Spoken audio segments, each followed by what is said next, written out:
要淘汰嘅衫會唔會拎嚟當睡衣？你會買專門嘅睡衣？Clipper 話會做係當係睡衣，喺屋企通常就着 T 恤，唔會着褲。天氣凍我着襪，跟住傾到瞓覺時嘅穿着。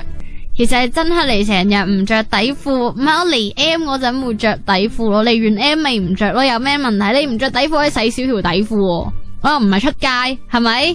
出街就話你出街會着底褲，喺屋企唔使着噶。你着底褲，你沖涼就除底褲，你底褲又唔會重着，即係又要洗。你着少條底褲可以洗少條底褲。如果出街嘅時候咁啱冇晒底褲點算啊？所以一定係喺屋企咧，盡量避免着底褲，係啦，咁樣先可以確保出街有呢個足夠嘅底褲可以用咯。咩啊？咩好撚麻啊？邊度麻啊？唔麻煩嘅喎，唔係麻煩係麻甩。OK， 對血液循環好好。OK， 啱啊，唔着底褲健康療法主義，冇錯，講得太好啦。